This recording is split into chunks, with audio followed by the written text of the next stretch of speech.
order. First thing we have to do is we have to introduce a few new people, and we'll have the roll call. Yep.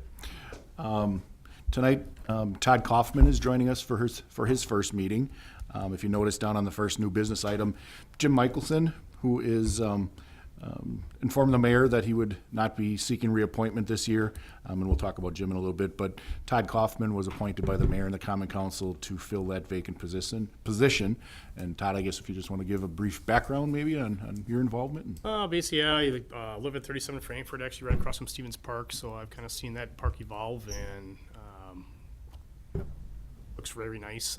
Daughter basically uses it a lot, married one child.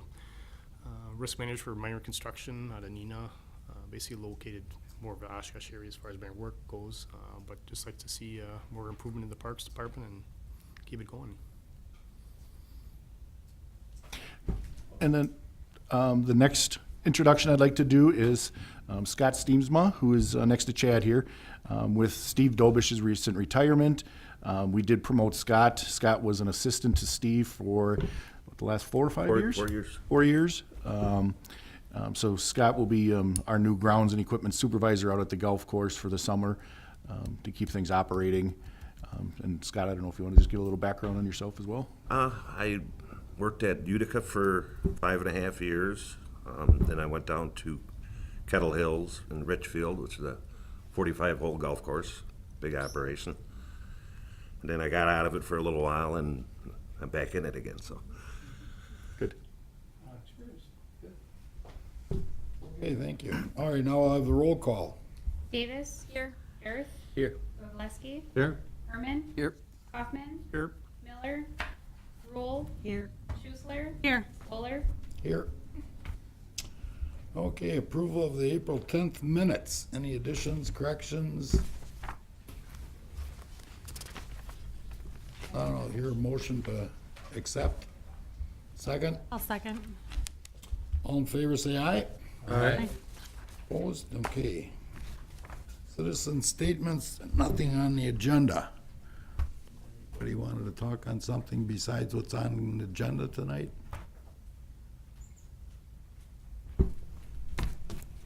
State your name, Hello, address. I'm Jamie Constantine. I live at 1141 West 6th Avenue. I'm a member of the Rethink Youth Coalition. It's an arm of the Winnebago Health Department. And then I'm also a member of FACT. It's a youth-created and youth-led statewide movement since 2001 focused on tobacco prevention. So for the past 5 years or so, we have been doing tobacco pickups, specifically cigarette butt pickups within the parks. Specifically, Menominee Park, we've gone back repeated years, and so we were interested in inviting all of you, along with our city council members, to a cigarette butt pickup with us on Thursday from 5 to 6 p.m. at Menominee Park, Little Oshkosh. It's the first pavilion. It's pavilion number 3. We have called majority of you, I believe, along with the city council. We just wanted to remind you that that event is going on, and if you have any further questions, you can just refer to your voicemails. Thank you. Thank you. Okay. New business. Okay. Norm Bach, I live at 1388 Babbitts Avenue, and a little bit late to the party, but I know there was talk of redoing the tennis courts at Menominee Park next year, and that got postponed, I believe, till 2021 maybe.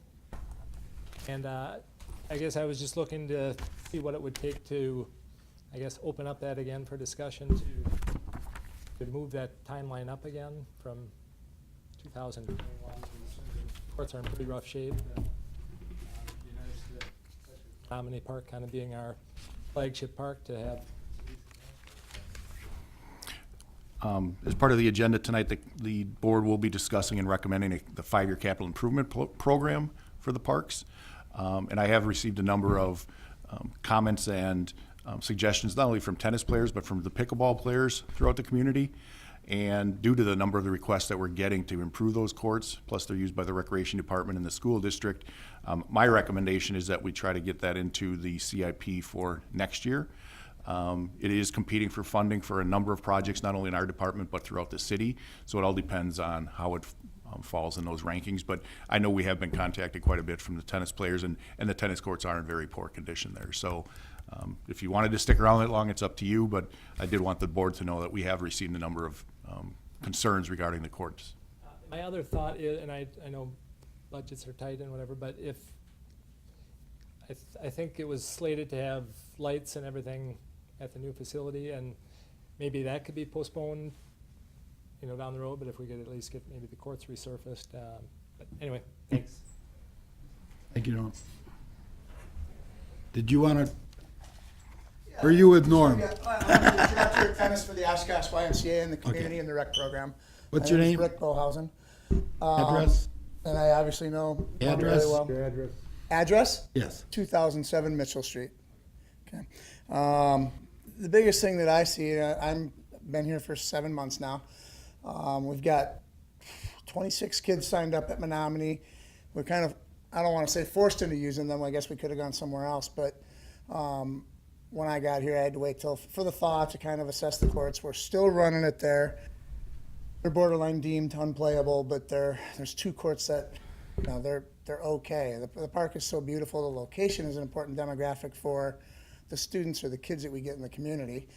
We've got about 28 kids there right now, and we use West Haven and we use South Park. West Haven's fine, South Park probably down the road, but Menominee for the park that it is and the area that it's in, with the growth moving down Main Street with the Bucks and all and everything like that. But it's an important area for the tennis anyway, and I don't know, to make you all aware that tennis is kind of on the rise in the area. It's a very popular sport, and we have a lot of 6, 7, 8, 9, 10, and 11-year-olds that are very active and they love the game. And most importantly, that you know, that avenue, that park, to me, I mean, it's so beautiful, and it's a perfect place to keep structuring the program around it rather than relocate to another location, which we would have to do next year. But that's really all I have. Just that the tennis community is really coming on strong. We've got a lot of young kids that are really enjoying the game. Okay, Okay? thank you. Anybody else? Okay, new business. Recognize Jim. Yes, as I stated previously, we asked Jim to attend tonight because it's not very often we have a board member who sticks around for quite that time. And Jim, correct me if I'm wrong, but from what we found, you were on for 22 years and 3 months, I believe. So we wanted to make sure and recognize you publicly for the long service that you provided to the parks. Jim's a big advocate for bike and pedestrian facilities, and he's going to continue to chair the Bike and Pedestrian Committee, I believe. So we'll still see Jim around, and he'll be working with us on some trail projects. But I don't know, Jim, if you wanted to step up, so just say a few comments if you want. And again, just thank you from not only the department, but the city for all those years of service. Yeah, I really have enjoyed being on the Parks Board for a little over 22 years. A lot of things have happened over all that time, and it's really been enjoyable, all the people that we've had on the board for those years. And I think we've really done, I think the parks are really in good shape and everything's going really good. I guess the one comment looking forward, and it's kind of always been one thing I've always thought, is our forefathers in this city are unbelievable. I mean, going way back many, many years. You look at the amount of parks we have, the amount of land that we have on the water is unbelievable. Unfortunately, maybe in the last 20 or 30 years, we probably haven't acquired as much parkland as we probably should, and going forward, it sure would be nice if we could continue in that great tradition that we have in the city. Thank you. Thank you, Jim.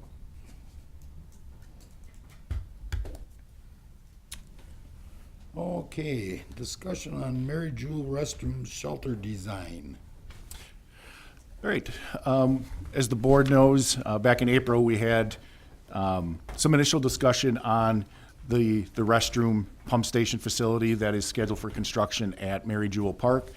We did send letters out to the neighbors surrounding the park, and wanted them to make sure that they either contacted us or showed up tonight if they had any questions or concerns. I didn't give a lot of the details in my letter to the neighbors on why this facility is needed, so I wanted Steve Godey from our engineering department just to let the neighbors know why, first of all, there's a pump station needed, and then we can kind of talk about why the board and the council have supported collaborating on getting a restroom and a small shelter facility there as well. So just wanted Steve to give a little background on the need for such a facility. Sure. Good evening, everyone. For a little bit of background on this, in 2012, we dredged Sawyer Creek as part of the stormwater improvements that we're making in the area to help reduce flooding. During the design process of that, we discovered that there was a storm sewer pipe that is going down, and I'm going to come up and point here. The sanitary sewer comes down Fox Street, runs through an easement here, and goes literally went through the creek. It was suspended on piles in the creek, essentially serving as a small dam, building up silt and holding back a lot of water. To rectify it at the time, we put what's called a siphon underneath the creek, where basically we're relying on head pressure from the north of Oshkosh Avenue to push the water down under the creek and have it rise back up on the other side and go into a system. It's not a very desirable system. It's functioning with a lot of maintenance at this point in time. At the time it was put in, the consultant recommended that we try to get rid of it as quickly as possible in the area. The only way for us to be able to get rid of the siphon under here is we need to be able to create a lift station to lift the wastewater up to a higher elevation and let it run gravity down to a deeper sewer system.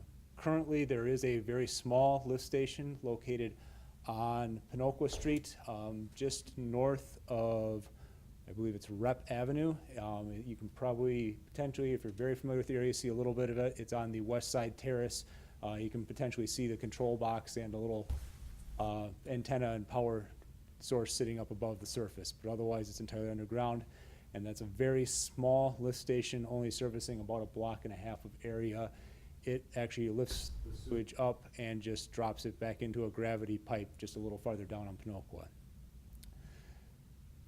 The sewer that crosses under the creek currently essentially serves all of the area north of Oshkosh Avenue between Rainbow Park and west to Eagle Street.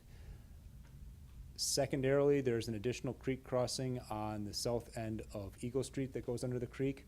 That crossing is at least below the bed of the creek, only by a couple of inches, but it's not serving as a dam. However, it is an old pipe that we do believe has some fairly substantial I&I issues, which is inflow and infiltration of non-wastewater getting into the system, creating additional issues for our treatment plant and heavy rain events.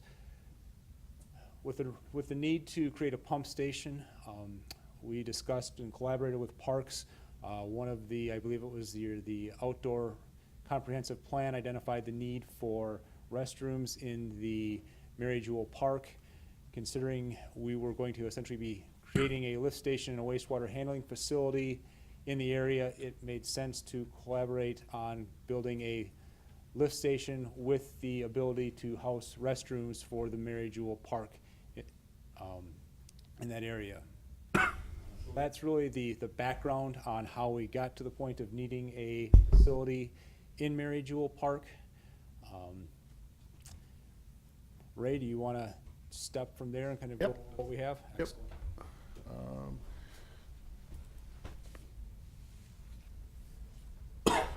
So if the board recalls at our last meeting, the initial site that we were looking at, you can see the building, at least the conceptual idea on where the building would go, having an access road going in for maintenance equipment.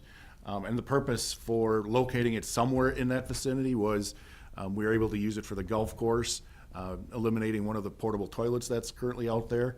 The ball diamond can utilize it, and then in the future, there's discussions of a trail connection, essentially going from Mary Jewel Park back towards the highway, towards the Butamore Causeway.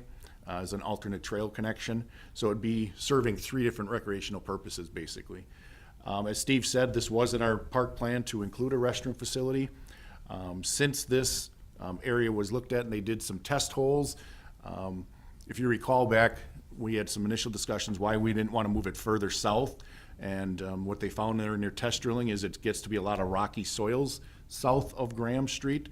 So we felt keeping it either parallel or close to Graham or a little bit to the north, not only to help the golf course, but as far as soil conditions go. What we found recently is we're gonna have to shift the building still a little bit further south towards Graham, or alternated, turn the configuration of it a little bit. Later on, I'll be sharing with you the wetland delineation that was done for the golf course. There is a small pocket of wetlands in that area that we are trying to avoid. So we've had some initial discussions of possibly just shifting it a little bit further south, or turning the building a little bit. So again, the designs, what we're looking to do is try to match our existing restrooms that we've been putting in other park facilities at Stevens Park, at Boltworks, and the facility at Menominee Park, so it aesthetically looks pleasing. We have also wanted to bring up to the board the possible discussion of doing a metal roof. This is something that we believe would be helpful for us. Where is it, Steve? Here we go. Click on that when we go to the regular application. This is just an example of what our engineering firm put together, but a metal roof for us obviously helps us down the road for maintenance. And I think there's some very nice products out there that can make it look as a nice building other than just shingles and us having to do maintenance and repairs on that. So we wanted to just get your thoughts on the design as far as including a metal roof goes. I think there's another picture. Basically the same thing, but. Nope, if you click the, go down, go right, nope.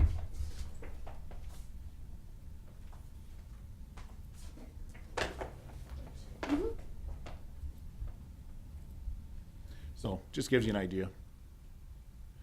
So what we really wanted to do tonight was make sure that the neighbors, if they had some questions or concerns, that they can let us know about, and we'll go from there.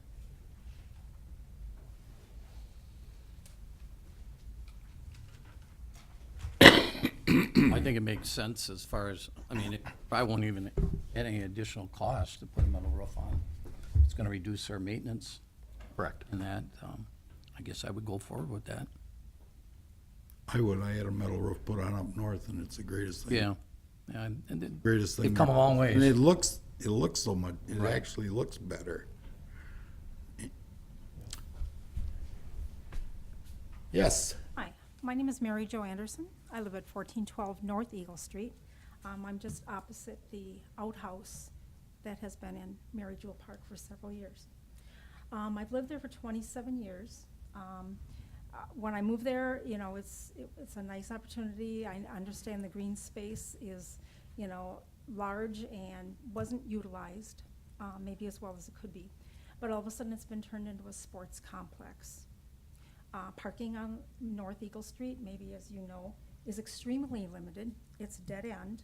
The only street that comes off of Eagle is Graham. So when it's OYB and they're all over Creation, it's rather hectic. That isn't my complaint so much as the concern with even having the porta potty in the park. Despite the fact that I don't want it there, it sometimes draws people to the park after hours that we have no control over. Whether it's couples fights or cab drivers using it, or what else have we seen? Large groups of young people in 5 or 6 cars who just park there, they're slamming doors, and they run into the park and God knows what they're doing. But all we can hear is commotion. You know, you can shut the windows, but you can't, but you can still hear them. You can call the police, but they'll say, you know, we've got something else going on in the city right now, so we can't take care of this for you. Or it's a shift change, I'm not sure what we can do for you. So needless to say, I'm just opposed to it. I think it's a disservice to the people who live on North Eagle Street. And the people who live on North Eagle are the homeowners are the owners. It's not rental property. So, you know, I know this sounds ideal, but I think it's too much. There's limited parking, and I think that it's gonna draw, you know, more of the problems that we see at night when we can't have any help. So with the porta potty, is there 24-hour access, right? Those aren't locked? Correct. But now with this situation, wouldn't the bathrooms be locked? Correct. We put electronic strikes in those, so they are closed usually about by 10:30, by 11 o'clock at night. I think we start them But at that still 10:30. gives people a place, you know, I can only say that, you know, say maybe 20 of the last 27 years that I've lived there, we really haven't had a problem. It's only since, you know, the porta potty and whatever. I think the access from 21, the close proximity to Oshkosh Avenue, you know, makes it just an easy place to stop. I could tell you things that, you know, I can't believe people do in that park. It's really unfortunate and it's sad. But I think that having a shelter there, even though the restrooms will be locked at a certain time, people can still go there to congregate. You know, there's not much that I can do at night when I'm trying to sleep, and even though I'm shutting my windows, I've got kids outside that are talking and laughing and slamming car doors and whatever. You know, what am I supposed to do? And it's unfortunate, but that's just the way it is. So I am opposed to the restroom shelter area. I think that, like I said, it does a disservice to the people on North Eagle Street in that little dead-end street, what was once just a neighborhood park. Okay, thank you. Anybody else?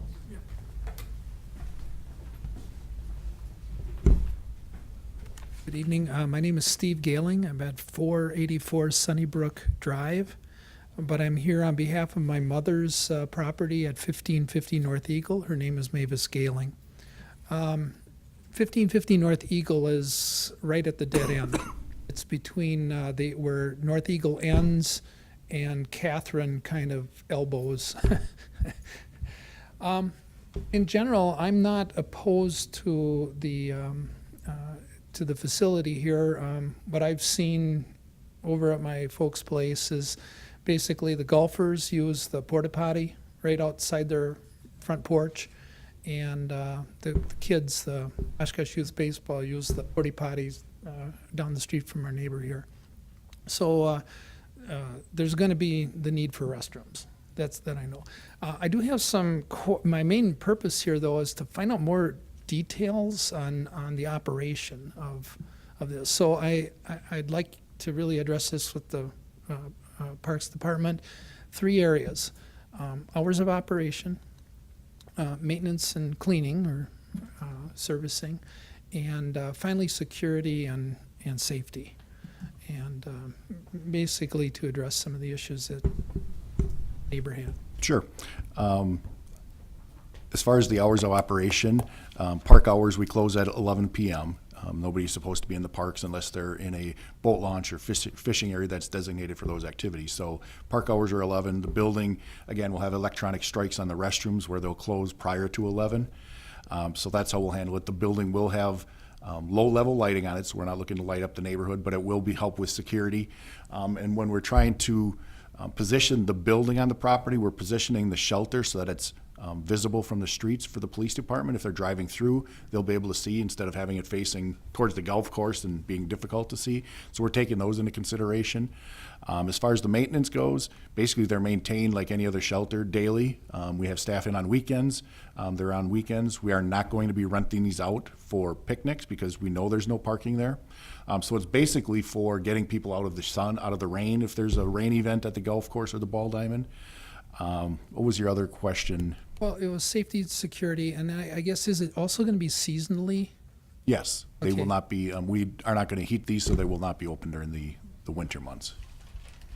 I guess it was the safety security kind of things, kind of like what the neighbor was talking about. That is my biggest concern. Now, I know if the trail goes through here, that's a whole nother issue, but right now, if it's not lit, which you've addressed, that's one issue. But it also having the shelter part of it attached to, if it was a bathroom, that'd be one thing. But with the shelter attached to it, I guess I can kind of see where kids are gonna congregate there. Yep. Would cause an issue. Just to address the shelter again, it's mainly for when there's a couple games going on, or if a rain event comes through, similar this evening, for the golf course participants. If the board will again look at their CIP, in the CIP for the golf course, we had proposed some rain shelters throughout the golf course. This would help in those areas, and so those are some of the reasons why we're adding a shelter. It's not going to be a large shelter. I forget what the dimensions are, if it's 16 feet long or 20 feet long, but it's smaller than our typical park shelters are.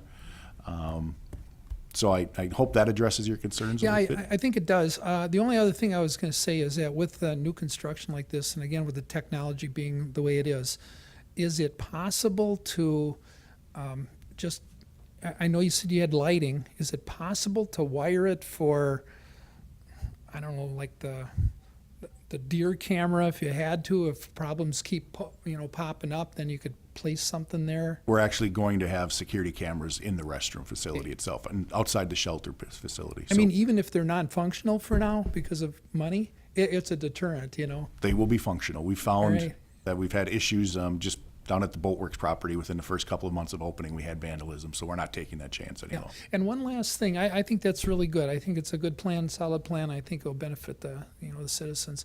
The other thing too that I noticed with kind of restroom facilities and shelter type facilities is they tend to generate a lot of paper waste, obviously, but I mean, whether it's a picnic or, hot dogs, or they're having sandwiches, or they're just using the room. I don't know, is that also, are there gonna be cans outside as well as inside the structure? We'll have them inside the restroom facility. Okay. We do have trash cans by the Ball Diamond at this point. We are not intending to put them outside at the shelters. Again, Okay.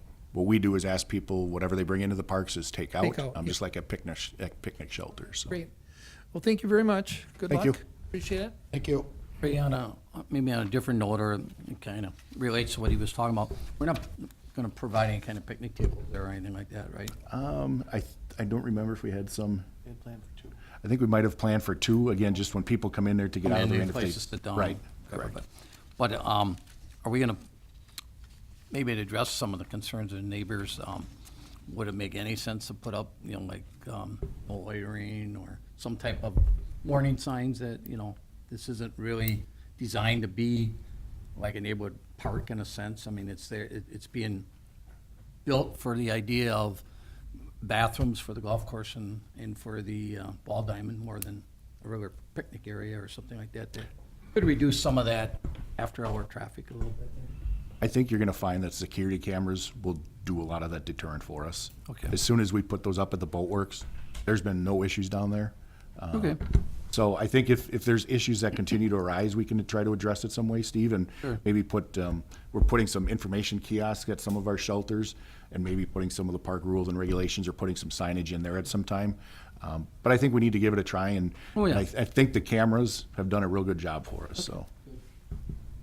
Bill, you mentioned putting picnic tables in that shelter. I think we had planned for maybe 2 of those, yes. I think that's gonna draw people there to stay there instead of what it's for is basically the lift station. That's what that building's for, right? That's the main purpose. And the restroom, yes. And the restroom. Okay, but if you put picnic tables there, people will park along North Eagle and then they will go in there and sit and congregate. So I think not having those picnic tables in there would deter people from doing that. I guess I'm open to what the other board members feel, because I feel it is still a neighborhood park, similar to Stevens Park and some of those other ones, that if somebody wants to go have a picnic lunch there, if they're coming through, I don't want to speak for the rest of the board, but I feel they should be able to have an opportunity to sit there. And but I understand the concern about congregating, but again, I don't think there's going to be after hours congregating or things going on if you see the camera lens right above you. Well, like the one lady says that she'll call and she'll get all kinds of excuses why the police can't enforce it. And I've even called you on Abe Rochland about 2 or 3 years in a row about them camping there, and the police still don't enforce that. So how are they gonna enforce? I know the police have been working with the campers down there, because I've had conversations with them as well as the campers. You know, I would like to hear what some of the other board members have to say, because it is a neighborhood park. Granted, but the building is initially, basically, the lift station is number one, restrooms are number two, and it's not a shelter to be rented out. It's not gonna be rented out, correct? Right. So, I'm just against having the picnic tables in there. I'm not against the building, or the restrooms. I think it's a great idea. But, I am against putting the picnic tables in. That would draw people to it, you know, after hours, which it would do. I'm actually for picnic tables in general, because I think for every negative of people coming in there after hours, there'd be people that would be positively coming to use the picnic tables during hours. So I think, from my perspective, I think it's a good thing to try to, if people are interested in it, come and visit the parks whenever they have the chance. And so this would give them the opportunity to do that with a table or a shelter of that course. And that's a positive that I think outweighs the negative of people if misusing those picnic tables after hours. And if we have the cameras, I think that would really deter people from violating any of the policies that we have in place. So that's just my 2 cents. So. Well, actually, to use that shelter, probably 4 nights out of the week, there's ball games going on there. So there's no parking. They're parking down Graham.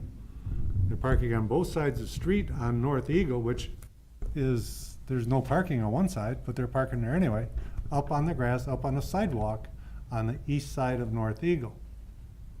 Nobody enforces that.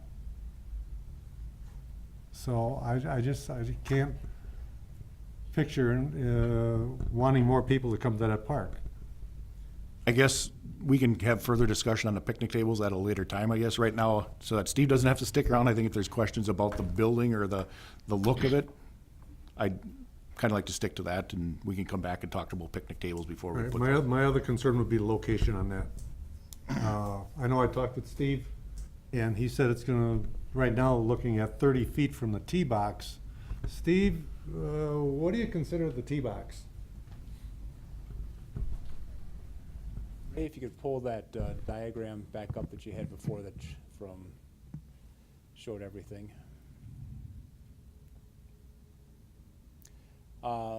Essentially, the tee box. I'll walk up there again.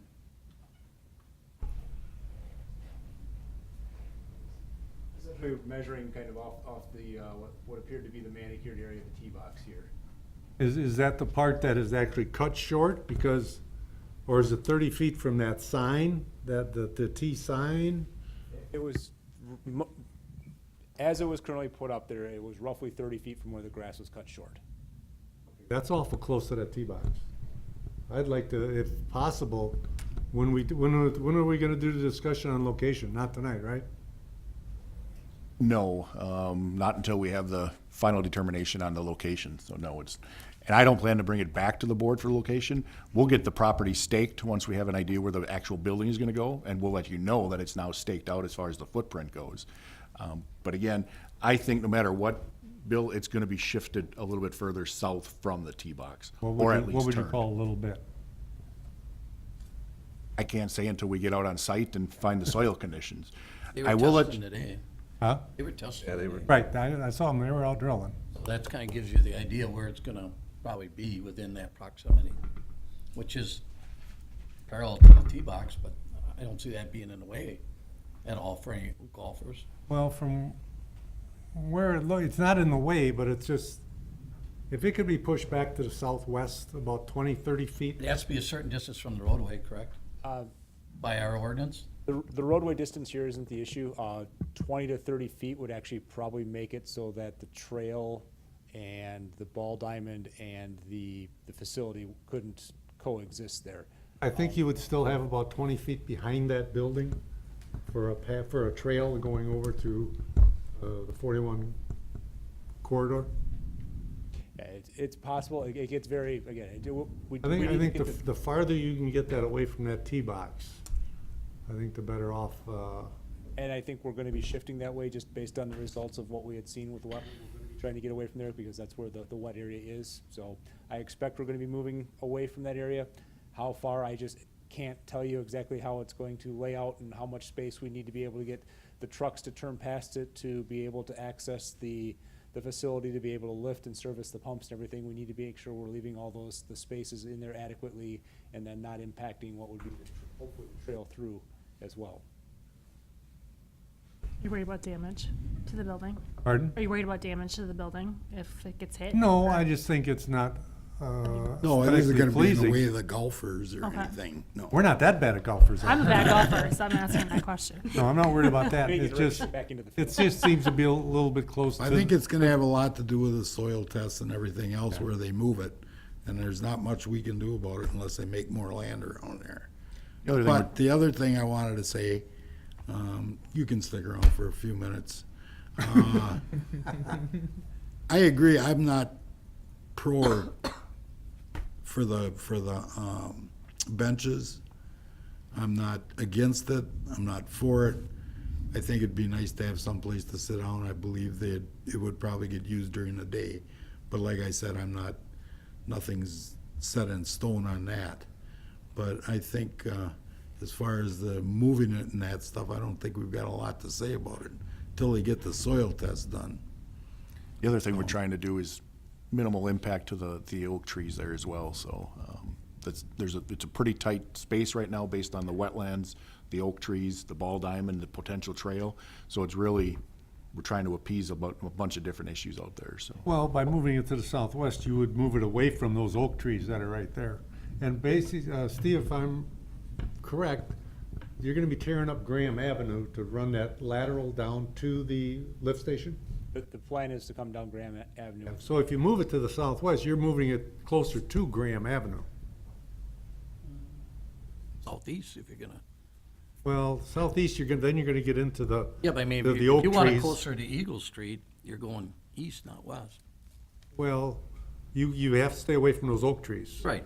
So you gotta move it to the southwest, which will get you closer to Graham Avenue, north and southwise.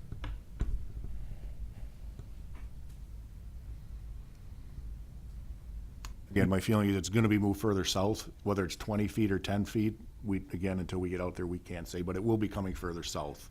So, further away from the tee box, so. Anybody else? I just had a clarifying question. Come on up, please. For the audience at home. Steve Gailing, 484 Sunnybrook Drive. I just have a clarifying question. As I see the black outline of the building, is that about where the gravel is now, where they've been doing their core samples?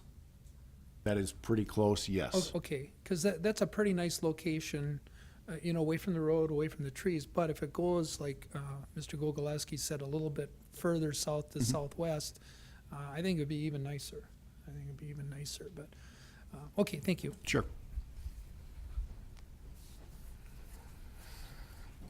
Any further comments on the metal roof at all? I think it's a great I like idea. I it. think Yeah. it's maintenance wise and. Wise decision.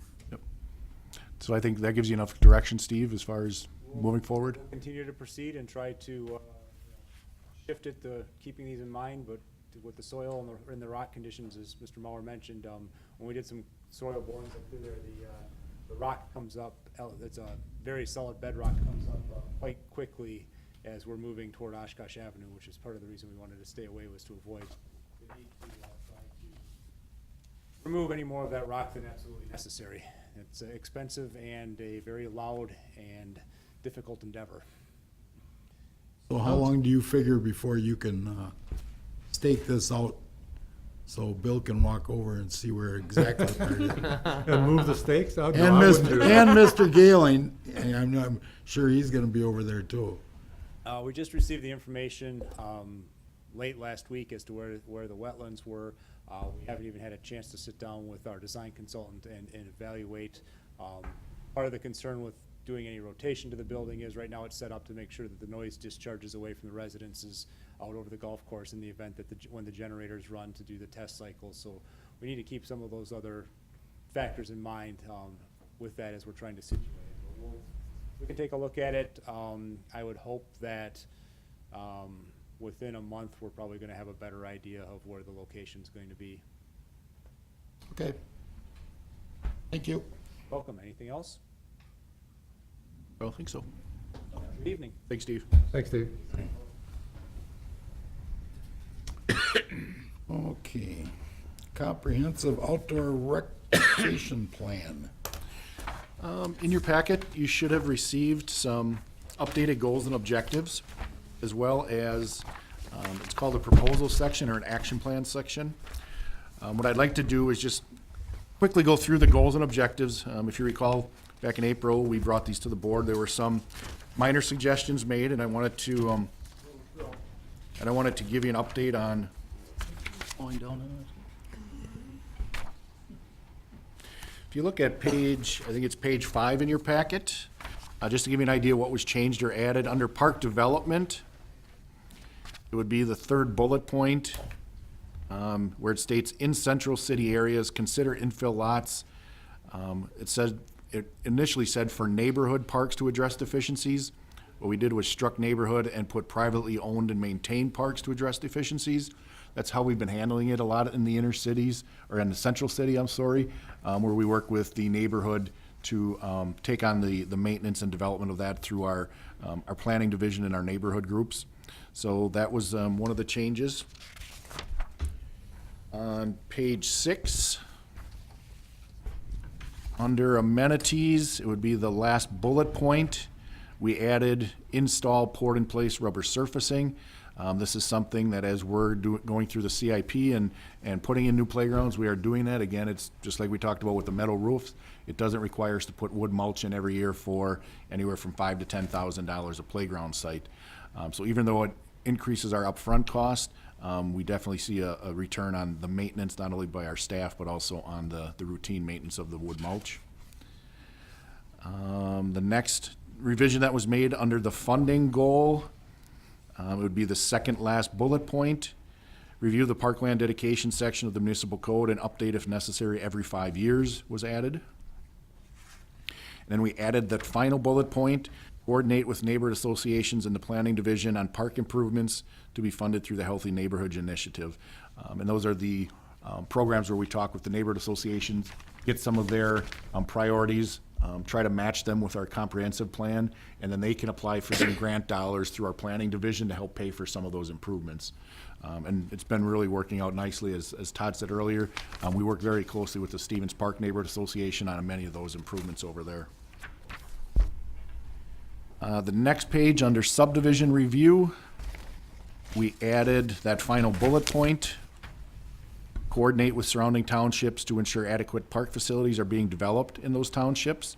I know Councilmember Herman and I have had this discussion that with athletic facilities, we're relied on by neighboring townships to provide those for their citizens. We need to make sure that they understand we need their assistance in providing some of those same facilities because we just don't have either the space or the opportunity to continue to add facilities for non-residents. Forestry, this is one where I think some of the board members suggested getting rid of some of the information, so we took a look at doing that. Just to give you an idea, bullet point number 1, it states review and revise the urban forestry plan, and we put in there every 5 years to make that consistent. We did take out remove dead trees or treated disease on public lands within the city. Again, that's routine operational maintenance that we didn't feel needed to be in here. We took out the statement as far as evaluating the gypsy moth population and taking appropriate action. The emerald ash borer readiness plan, we put instead of develop, update, because Bill does have a plan that we have developed, but we need to continually take a look at that and update it. And then we added the final bullet point, develop roundabout and median landscape plans to reduce maintenance needs. And as I'm going through, if you have other thoughts or want to talk about anything, let me know.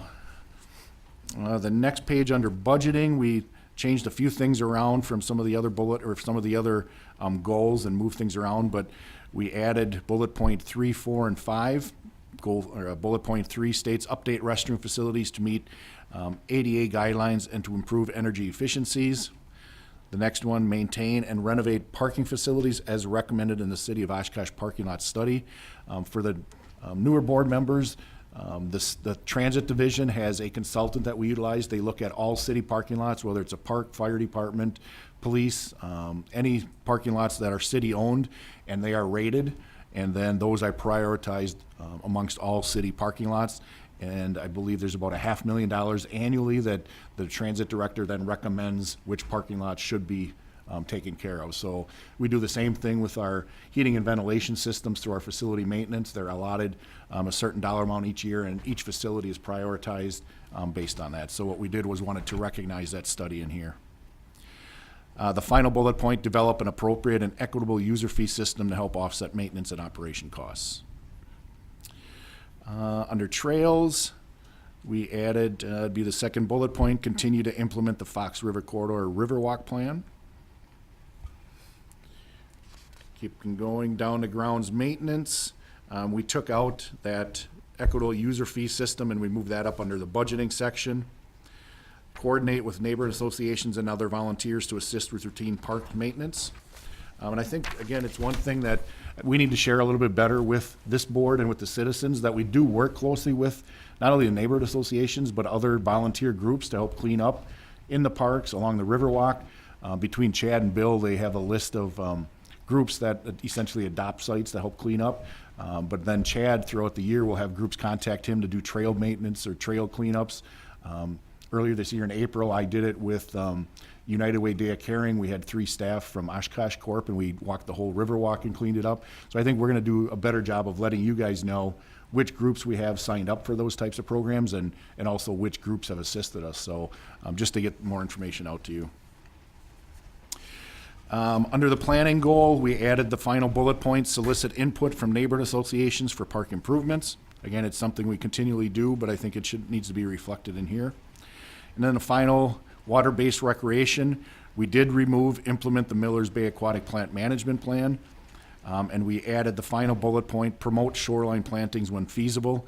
I think that gives us some latitude based on whether it's location or the type of water facility we're looking at if we want to look at having shoreline plantings. So those were the revisions we made based on the last meeting. Is there anything that I might have missed, or anybody wants to see it revised? If not, we're gonna move into the proposals section. Hopefully you had a chance to look at this. I don't want to go through page by page, but really what this does is it gives you a good idea, since we adopted this plan 5 years ago, what activities we've either accomplished, or we might have changed some priorities in here, or some of the development costs. We did try to note in here wherever there is wood mulch under the playgrounds, and it will be there for a number of years, that we need to plan for that as an annual maintenance, and you'll see some of those numbers in here. Park signage, we've had some discussion internally about coming up with some type of a new park identification sign. We currently have some that we made in-house years ago out of wood. We'd like to get into something that's a little more, less maintenance, and maybe that'll hold up a little bit better for us. So we're looking to start changing out some of our park identification signs, so you'll see that noted throughout. We added some items. If they're underlined, those are things that we've added. And obviously, if they're struck through, either they're things that we've completed, or they're things that, as we're going through updating this, we really felt were no longer necessary part of the plan.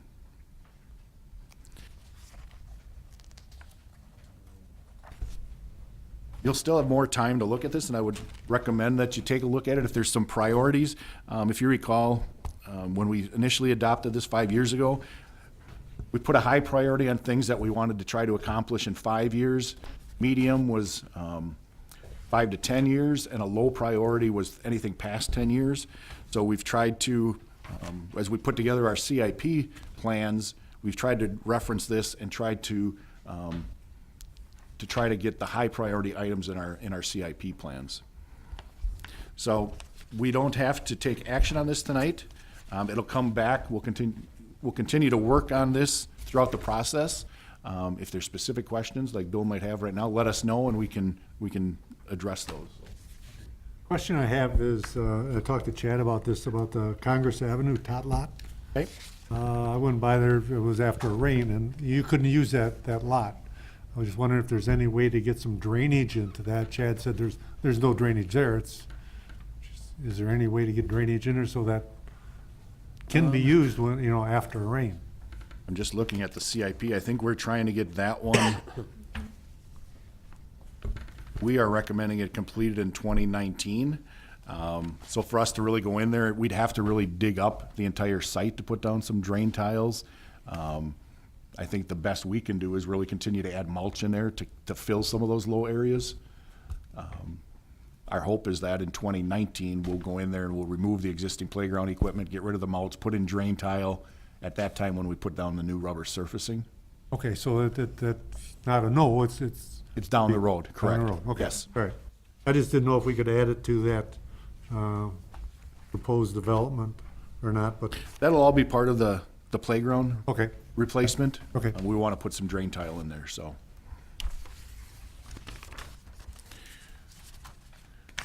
I think it's a really neat document for us all to look at, as far as things that we've accomplished.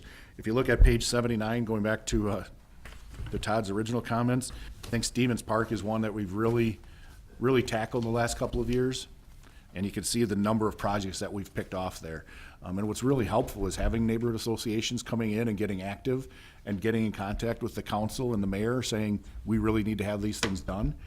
So it's really a testament to having strong neighborhoods and helping us as staff to try to get some of the additional funds or projects in our budget, so. A couple other ones too, if you take a look at Tech Miller, those are, I think there's a number of items that we've been able to pick off there. Again, getting input from the neighborhood really has helped. Tech Miller's on page 82.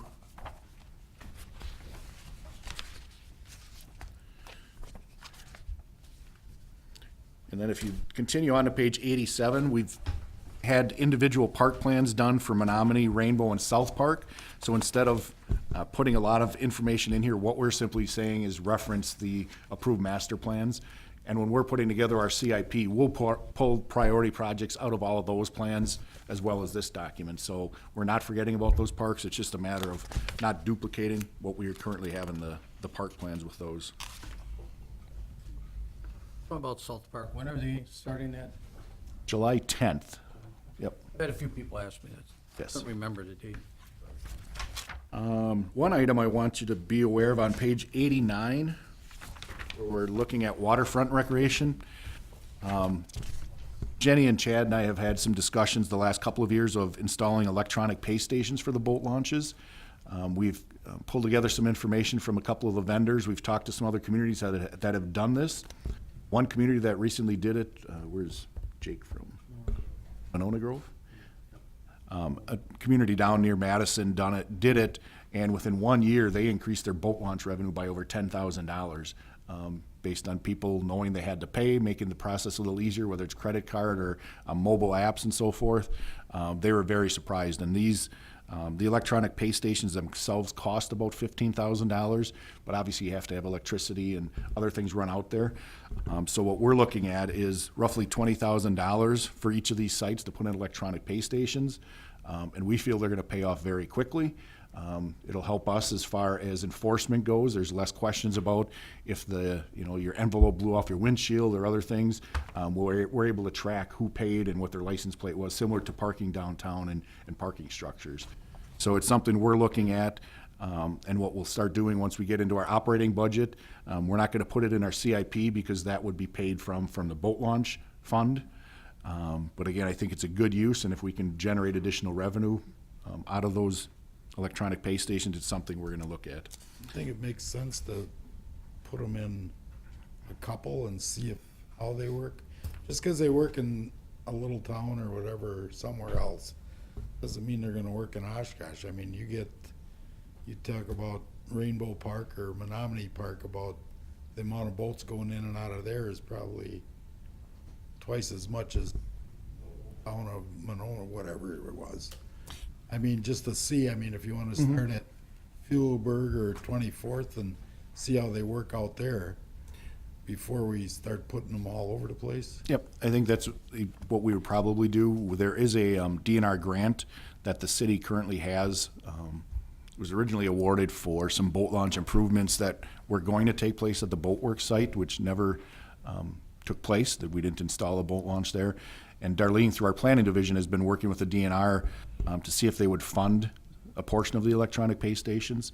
So depending on that grant, will dictate how many we can do, and we'll utilize some of that grant money. So I don't think we're gonna do a full-blown each boat launch each year, but if we can get a couple of them, as you said, give it a try, I think that's probably the route we'll go. And that'll be based on DNR funding as well, so. So hopefully we'll get some assistance to Yeah. pay for them. I agree with Terry, not to put them in, all of them, especially Rainbow, since it's on a master plan to change that whole, boat launch anyway. Since Yeah. putting it in and then ripping it out. So, but I like the idea of putting it into places and giving it a try. Okay. So again, I just wanted to highlight that because you'll see it in a number of the boat launches. Couple other ones, Bowen Street Fishing Pier. This was in the old document, but to get rid of the wood dock and put Trex or a composite type decking out there as far, again, long-term maintenance.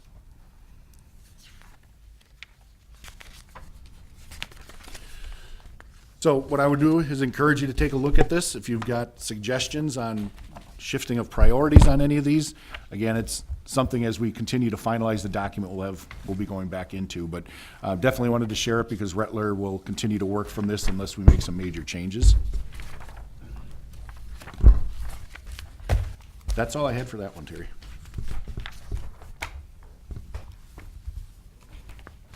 Okay, what have we got next? Ray, looking back there, it's got special use parks. Isn't Mary Jewel under the special use park? Because it's just a ball diamond? Mary Jewel is actually considered a neighborhood park. Is it? Okay. Yeah. I thought we had it as a specialty park because it only has the ball diamond. No, the special use ones are more of those very unique, again, the Camp Bragg, where it's really not a neighborhood park, and I think maybe Garden. The The Hikers Monument is in there. Garden Club. Spanbauer Field Right, is in there. Yeah, but Mary Jewel is considered a neighborhood park, though, because even though it just really has a ball diamond, it's still considered the neighborhood park for that area. Okay. Okay, anybody have anything to discuss on that? Move on to CIP. All right, this is where we're at with the CIP. We have our meeting tomorrow with Finance Department and the city manager. And so what I wanted to do tonight was, again, like in the past, I would like us to focus on the next 2 years. Obviously, we put together a 5-year plan, but the city at this point, the city manager and the council try to at least get the next 2 years CIPs balanced. So we could take a look at projects further out than that, but I really wanted to spend some time on the 2018 and 19. And if there's, again, we prioritize these somewhat in-house, and I'll talk about why we put priority to some of these. But if there's changes you want to see, let us know.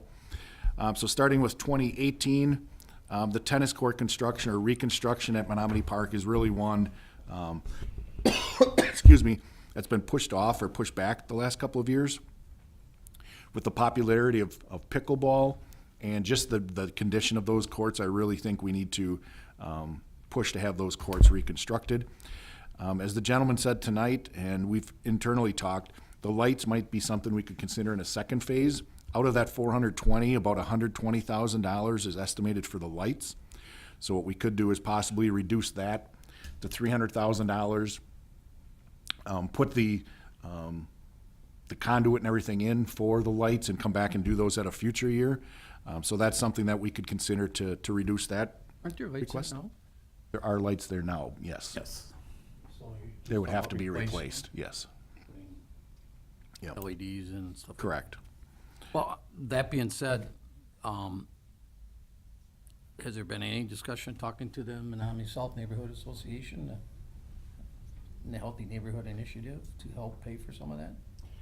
It's not one of the projects that they have applied for. The South neighborhood did not apply for this year, but it's something we could have them apply for next year. They have been active as far as making this request. As far as funding goes, their last fundraiser did not go so well as far as helping us pay for the CSAN and Sailorland. So that gets to be a little difficult, but it is something maybe that they could help to apply for some funds in 2018 from the Healthy Neighborhoods. Well, what about the rec department and the school district? They'll use it too. Would they have some involvement with helping pay for it? We could make that request, the YMCA, the school district. YMCA, I mean, I'm not saying, if we can divvy it up, it doesn't have to be equal, but at least some help. I mean, it's kind of like what, when you look at what we did over in South Park with the Coosa Park, we parked that money for a while. They agreed to raise some dollars, so I think if we can get more user groups involved in helping pay for some of these improvements, it could go faster. And I know there is a group of tennis players and pickleball players. They could not be here in a big group tonight, but they're hoping to be here at the next meeting. And that's something I have addressed with them. Again, you're asking for pretty big dollars, but if they can come up with at least some kind of donations or a fund run, that we can do that. Well, on that track, we look at boat launches, and that's a user fee. We look at ball diamonds, we basically have user fees for those now. The golf course definitely is the big user fee. Tennis courts don't have any user fees. Right, they don't, none. And that's And a the lights pretty, at the tennis court cost more than the lights at the ball diamonds. right, and that's a pretty big ticket item. And how many tennis players are there? I don't know. But Could be I'm going on, up, but like you said, there is no user fees for the tennis courts. And right now, the lights at the tennis court, as much as they're used, cost more than the ball diamond lights to the city. And each ball player pays money. Each softball player or whatever pays money to be on that team. And that's what, so they've got user fees. right. And it gets, a little expensive. And there is no fees for the tennis courts at all. No charge for the lights, because I've talked to neighbors and they're on and nobody's there. And I know we had talked some time back about putting like timers on it or something at the gate where somebody has to do something to get in and. Yep, and that's what the new lights we would have would be on some type of timer system. So I'll reach out to these groups and let them know we're having this discussion and see what we can do. Okay. And I don't have a problem with letting the lights go. Delaying those into a second phase possibly. Right, if you get 300,000 and if you get some user groups or something and they actually get somebody to come up with 100,000, now you're down to 200,000. And I agree, they're in bad shape. Not that I go out and look at them that much, but I just happened to be around there and I was looking, they're in bad shape. Yeah. I mean, and most of the courts around the city were. Years ago, we've done courts throughout time here, but I just want to clarify. So the gentleman that was here earlier about tennis courts, where was he from? Boys and girls, was it boys? YMCA. Okay. And they don't pay anything to use our. Okay. no. Just wanted to. Nobody pays anything to use tennis courts. Gotcha. Even if it's a youth program like the one he's running? Nothing. And we don't get any of that where, like some of the groups, they pay $10 towards us? Okay. Yeah, I think we need to look at that. fixed. Mm-hmm. All right, so then we'll do some discussions on that. The next project is one behind the leach along the Riverwalk. It's become a trip hazard. The steel bulkhead stayed in place, but the concrete walkway itself is settling, and in some places they're about a 3.5 to 4 inch trip hazard. So this is a pretty big safety issue. We have applied for a DNR grant that may cover 50% of this, and we should know about that grant later this summer, early in the fall. But it is something that we need to address. If you take a look at that, you'll understand why. Just with the heavy use between Waterfest and all the other events that take place there, it's a definite safety issue. So out of that 184, we have applied for a DNR grant for approximately 92,000 of that. So these next couple at Fugelberg Boat Launch, it goes back to again that discussion of the DNR grant that they're considering allowing us to use in other boat launch sites and other fishing sites. It was I think it's a $225,000 or $227,000 grant that they are considering to allow us to change our project scope. and would help, they would pay about 45% of these next couple of items, with the caveat that they would like us to spend this money over the next 2 years. So we're still working with them to get final documentation that they would support these.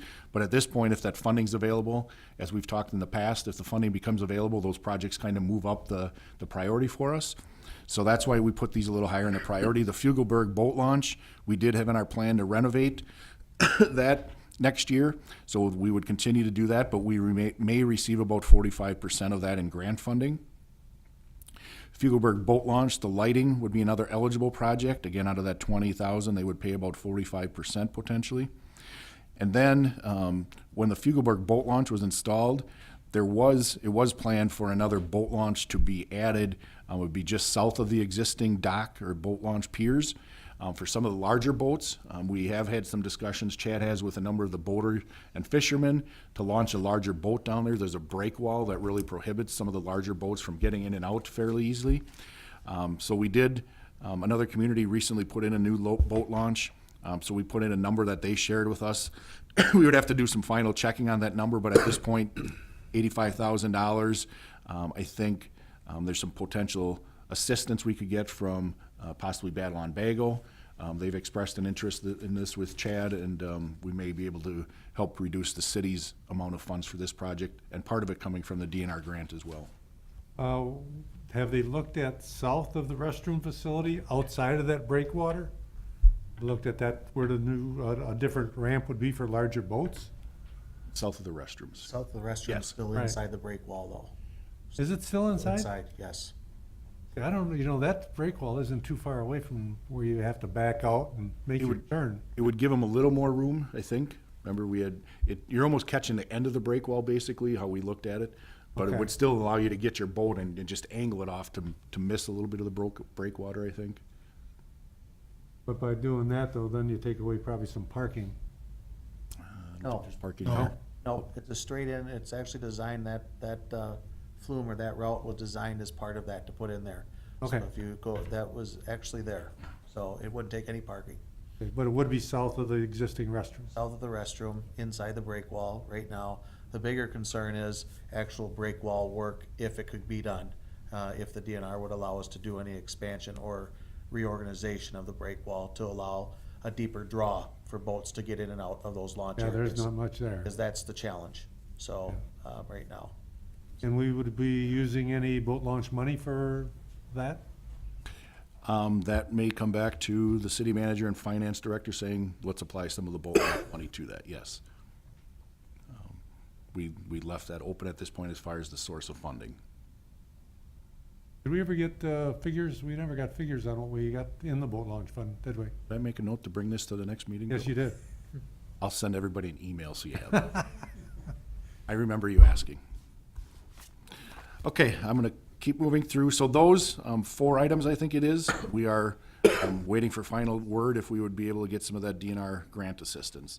The next ones start getting into replacement of play equipment. South Park, the existing play equipment and the surfacing is high on our list based on the use, and we've had some vandalism down there recently. Stegbauer Park, again, based on its history, its age, and just the surfacing down there. These come down to some of the basic safety issues that we're looking at. The next item is our Parks Department building renovation. This would be phase 1 of that, which would be some design work as well as potential acquisition of a property to the south of us. This is something that the council will be receiving some information shortly about some of the deficiencies that our building has, not only for efficiencies, but just what the building was intended for and what we are being asked to do in that building. There's some major deficiencies with the HVAC. As far as having staff spread out throughout the city, Jenny has obviously got her office down at Menominee Park. We've got some staff out at the cemetery. Bill's office is basically a self-made office. All of our offices are self-made. Stacy at times gets to smell many fumes coming from the mechanic shop and paint areas. So you're going to start to hear more about some of the building condition. The council actually asked the city manager to do an assessment of some of the city buildings, and ours was one of those that is being considered and assessed right now. So we'd like to see that process continue to move. Spanbauer Field, improvements there. Again, this is coming right from our corp. That would be replacing the fencing, improving the drainage, backstop, scoreboards, essentially doing a major renovation down there. West Haven Park, restroom renovation. Again, we try to do one of those a year. And then the taking route, at this point, I just put at $0. That's one that we continue to have funding coming from the Healthy Neighborhoods Initiative through our planning division. So we're just keeping that on our tickler list, but the funding is not coming directly from us. What I want to do is go into the next year and see if there's anything that people want to see moved around at all, and then we can come back to 2018 and do a quick prioritization if there's anything that you want to see changed. I'm going to go through these a little bit quicker. Bowen Street Fishing Pier dock renovation. This is one, again, where we might have some DNR funding to help with that. Parks Department building renovation. This would be the major renovation work after we would do the design work next year. Congress Avenue Tot Lot, 44th Parallel play equipment, West Haven play equipment, Menominee Park trail improvements. There's a number of low areas and just some possible little spurs that I know Jim Michelson had talked to us the last couple of years at this point. Design services for Rainbow Park South, Stevens Park lighting, Rainbow Park, the restrooms and storage building up on the north end. Cemetery roads, every other year we request $25,000 to help build, continue to maintain and upgrade the roads at the cemetery. Soil storage shed, and this would help us with, currently we have, when we have topsoil needs, it's stored outside, and if it rains too much, it makes it difficult for us to do projects. And then there's a number of golf course projects in here that, golf course number 5 green complex, hole number 14, again, some of the rain shelters that Steve was asking for a couple of years back, and then the taking route fund, which will be in every year. So again, those are the 2 years I'd like us to focus on. You can look further back and you'll see that it, continues to go on. What we try to do is address the high priority projects that are in our comp or our corp document. And we continue to push things back. And just so the board's aware, the council has committed to borrowing $11.4 million a year, I believe. And out of that 11.4, there's roughly about 4 million that goes into road projects. Obviously, we all know roads need to work, and that's the commitment the council has made. So the rest of us departments then have to prioritize and try to figure out ways to fund our other projects with that remaining 7 or 7.5-ish about. So give you an idea. But I know that the council and the city manager really likes to see our prioritization come from this board, because he knows you guys are looking at all this stuff. So that's very much appreciated, and we'll want to have it for us tomorrow morning. So. I just have one comment, and this is way in the future, but I'm looking at 2021 and the Abbey Park equipment replacement and perimeter walk. Yes. Would that include the lighting? If not, I think it should. It's a little dark over there. With that amount, because Chad and I have looked at that, we really want to shrink that area down. Okay. It's just way too much space for a playground site. So I think with that dollar amount, we could probably shrink the size down, have poured in place, and still have some room for lighting there. And there's a lot of trees there, so it Yep. seems like it gets dark quicker Sure. than other places. No, that's good point. We could actually put that in here.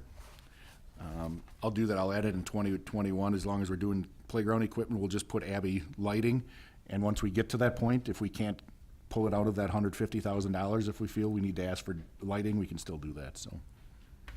I guess with that, Megan, too, the same thing is there's a lot of trees inside the playground there itself that are gonna have to be addressed before the new one is reestablished, so that's another concern. That should open up a little bit of the light canopy too at some point. So.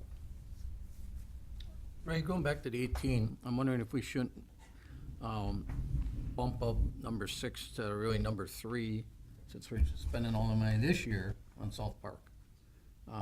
We should kind of complete it with 18. And then just put Fugelberg would be, the first one would be 4 or 5, and then 6. I just think we should finish a park as long as we start a park. Makes If it gets sense. all the way down to 6, it might get cut out of the budget, so I'm thinking that.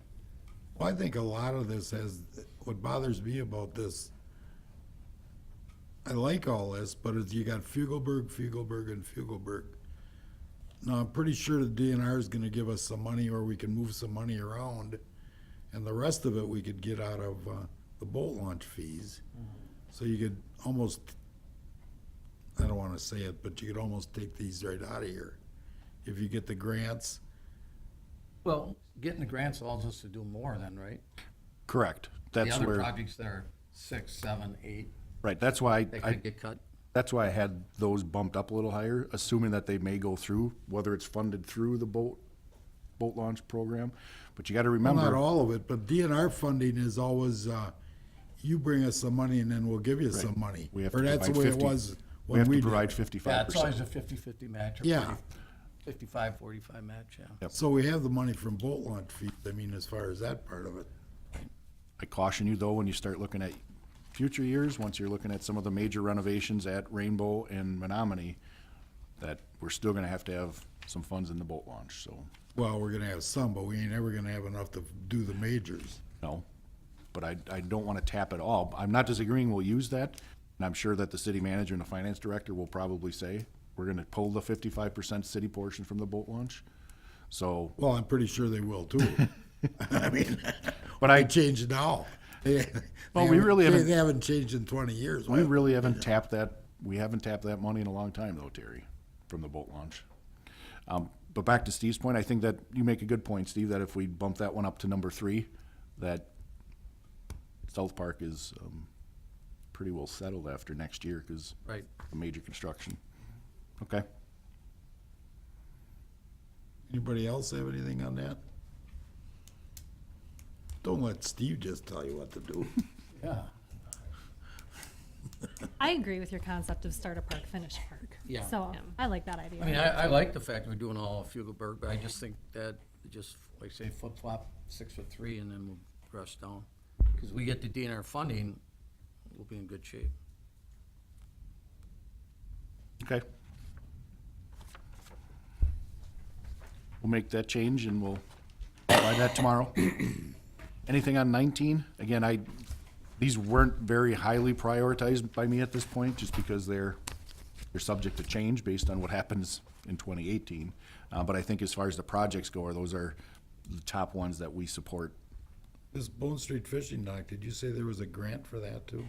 Yep, that, out of that 30,000, the DNR, if they allow these, the project scope to change, they would like us to use the funds in 2 years, so over 18 and 19. So about 45% of that could be DNR funds as well. Okay, and the rest we can get donations. Yeah, I'll work with you on that. just said we could probably get it. I didn't say- So yes, again, back to the funding, that's all to be determined. Yeah, But at that's least what the I mean, project yeah. cost is there, yes.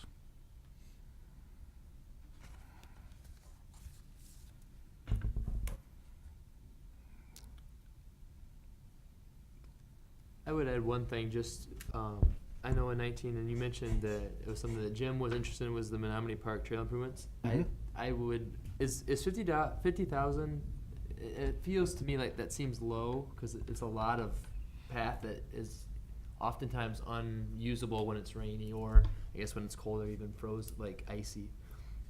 So that might be something, I don't know, it seemed like a low number to me, but you guys know more than I do about that, so. We really just put it as a placeholder. Okay. I think Jim pretty much said, give me something. Again, looking at some of the larger projects that we have coming up, over the last couple of years, I would say we've put $50,000 a year into trail work at Steiger Park, both sides of Steiger Park, whether it was our funding or the UW Oshkosh assistance. We have done a number of trail fundings, so I only served 1 year in the bike and pet. Do they provide any funding towards trails? Or are they strictly geared Most- towards the bike routes on the streets and sharrows and that type of thing? Or do they? we funding? did tap some of the bike and ped funding for the Steiger Park improvements as well. I was just thinking, going back to his comment, that, you know, that's a little low, if bike and pet could kick in a few bucks. Yep, I think that's another alternative source once we get to that point. But I agree, I think it's low, and it's It was pretty much a placeholder at this point, Right. so. Because the big thing about those types of trails, not only do the bike people use it, there's a lot of walking, and now we've allowed dogs on those trails, so there's a lot more people using it from different diversities. I guess what I would like is if we could make a recommendation on this, and even if you just want to limit it to the 18 and 19 at this point, if you're comfortable, or if you'd like to say we recommend this 5-year just for this year, because we know it's going to change next year again. It's whatever you're comfortable with. One thing, Ray, on 19, what if we flip-flop the design service for Rainbow Park South and put Rainbow Park restroom storage building up there? Just flip-flop those two? I'd rather see that shelter, the restroom and the shelter and the storage building going in at the old Rainbow Beach. I have no problem with that, Bill. I should move, just flip-flop those two at this point? Yeah, just flip-flop 7 and 9. Okay. Not saying we're gonna even get 7, Right. but it's a start on the Rainbow Park. Okay.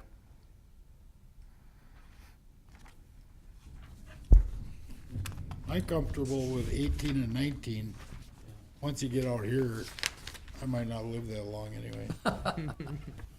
Yeah, I agree, just a 2-year, what I'd be comfortable with. That's fine. If you would somebody wants to recommend the 18 and 19 CIP at this point, that would be good. Does I'll do anybody that. else have anything else they wanna switch around here? Everybody's happy? Okay, Or recommend, or whatever you said. Second? Davis, Aye. Dirth, Aye. Golowski, Aye. Herman, Aye. Kaufman, Aye.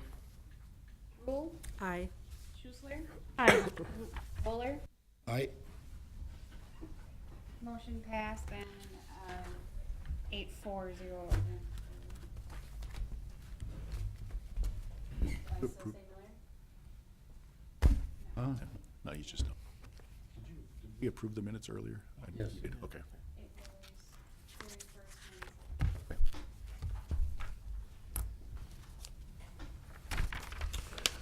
Wednesday. okay.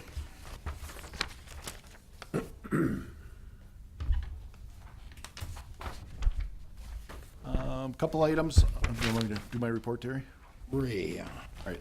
Did you hand out the directory for the board? Okay, you should have in front of you the directory for the Parks Board. This is not something we're sharing with anybody other than the Parks Board, so if you can just look at it, make sure that everything we have for you is accurate. And if there's anything that needs to be changed, just let Stacy know and we can change that. But otherwise, it's just an internal document for you if you need to get in touch with anybody or with one of our staff members. Item I'm passing around is the wetland delineation that I'm sure everybody has heard of, that the city manager directed be done at Lakeshore Municipal Golf Course. Again, this was done primarily as a step because since I've been here, since the city manager has been here, and before that, there's been either inquiries or rumors of inquiries about people wanting to either develop on the land or whatever it may be. And we really did not know what was out there as far as wetlands go. So this is a document that we had prepared for no purpose. We have not had any formal requests for any type of facility being built or anything being sold out there as far as the property goes. But anything in the future, we can at least take a look at the property and say, here's how much is in wetlands, where the wetlands are located, and essentially we're going to file this at this point and have it for a record in the future. But if you take a look, they included Mary Jewel Park as part of this project. So there's about just over 107 acres that was delineated. Total wetlands, just under 10 acres, 9.65 acres. And if you take a look, obviously with the golf course, there are a lot of man-made water structures, but they are considered wetlands. We have been referring to this as really Swiss cheese. So if you wanted to develop anything out here, it would pretty much have to be in the central property, and getting access, there'd have to be other things that would happen. But you can take a look and see where the wetlands are located. The council was shared this information. We just received it internally last week, and I think the council received it in their packets on Friday. And I wanted you to have this just so that you were aware of what was going on and what's out there. And it also obviously helped us as far as the building location at Mary Jewel. You can pretty well see that where it says number 11, where the building was intended to possibly go, is a wetland area. So we have to do some adjusting as we talked. That's on that item. A lot of my time has been spent working on the CIP. We are going to be getting into our budget season. We have not received that information yet, but typically we start receiving that from Finance Department in early July, and we have to submit our budgets by mid-August. It's also time for us to get into our staff evaluations. So in the middle of our busy seasons, we're also budgeting for next year and doing our performance evaluations. I've also been working closely with it's called our Special Events Working Group. If you recall, late last year when the special events were discussed and some potential new fees, the council and the city manager actually asked for some volunteers for a working group. So I've been working with them. We've been meeting just about every other week to try to come up with some suggestions for the council and the city manager to consider. So working closely with that group. Other than that, I think a lot of the staff reports will cover what else is going on in department, Terry. Hey, Chad? Okay, give you a kind of an update where we are at in the parks over the past month and a half or so. Operationally, obviously, Pollock has been a big time frame for us to get ready for the upcoming season, which we opened this past Saturday. From that, the Leech itself, this past weekend is our first event. We didn't have any events there in May, believe it or not. So Irish Fest was just there this past weekend. Then also Waterfest kicks up this week. The amusement area, we had some improvements done to the dock that was there in regard to some stabilizing, some decking, things of that nature. The zoo, I think I reported before when we were about midstream through working on our exotic exhibits, got those up and running and doing well. The zoo started the first week in May. It's been May was definitely a wet month, but recently it's been very good down there. Turf maintenance has been a big thing for us over the past months and around the rain. Plus the restrooms, cleaning shelters, playground maintenance, athletic fields, pretty much taking up a lot of our time and not spending much on project-related items, although we've tried to get a few in there as we've gone. This year in particular, it's been very challenging recruiting seasonal staff.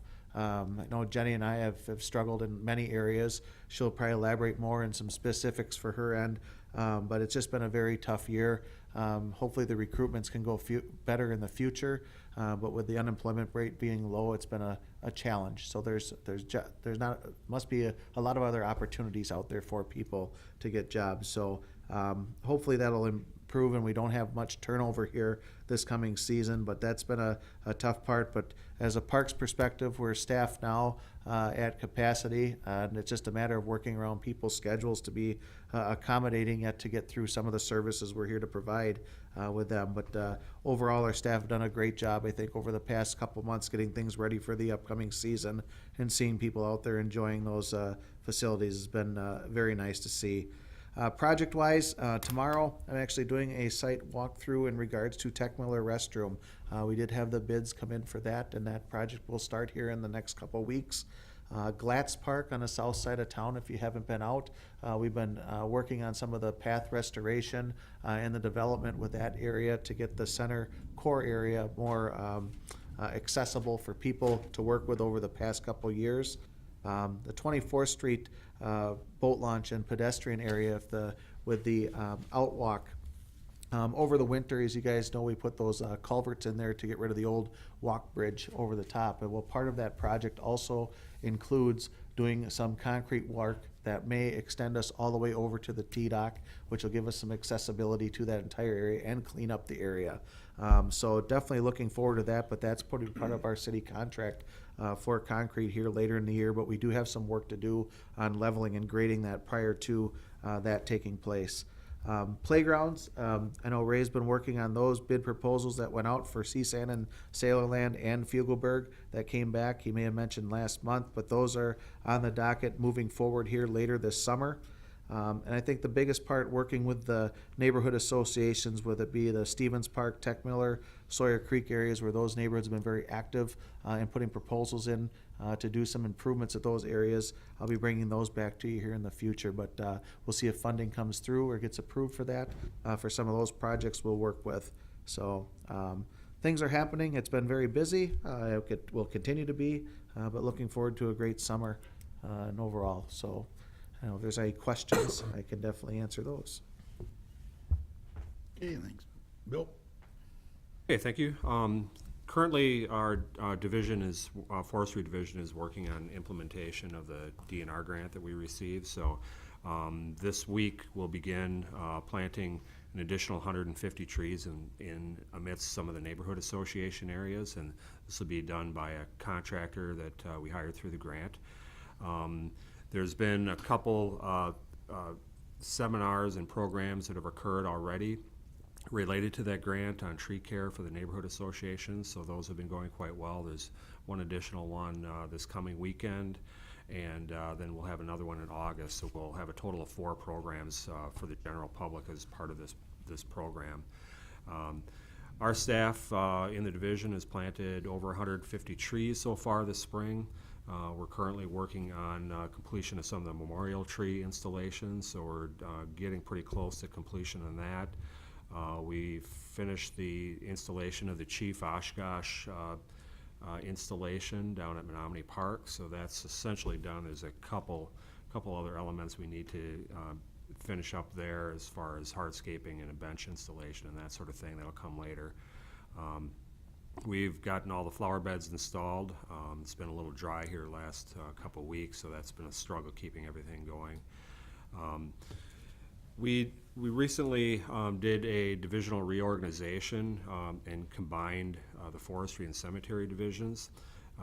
We had a retirement of Rick Bonnert, who was with us with the city for over 30 years. He was the lead person at the cemetery. So due to that and some other needs within the whole Parks Department, we decided to do a reorganization and combine my 2 divisions. We've appointed Travis Dirks as our new landscape operations lead person, so he's essentially covering duties in leading both the cemetery and forestry areas. So he's actually out there tonight chasing some storm damage that was called in during this meeting, so those guys are getting plenty wet here this evening. In relation to the cemetery, we had a really successful preparation for Memorial Day. We finished about 2 days ahead of schedule compared to past years, so we had a very small crew, and as Chad mentioned, the seasonal groups have been kind of tough to get this year, but we had a tough core of folks there, and they did a really nice job getting the cemetery grounds prepared. This year we had kind of a special event there during the Memorial Day intercessional, and we had an interment of a World War I vet that hadn't had any family in the area at all. So as part of the process out there, we actually did an internment of a vet during that ceremony. We've also been sponsoring some cemetery tours that you may have seen advertised. Our cemetery administrative assistant has been conducting a few tours out there recently, and they've been well attended, so those are going quite well. So I'd encourage you, if you get a chance, to join in on one of those as they come up in the future. Other than that, lots going on this time of year, of course. We've got a lot of projects in the hopper here that we're struggling to get caught up on. So if anybody's got any questions about any of our projects, please feel free to ask. Thank you. Jenny?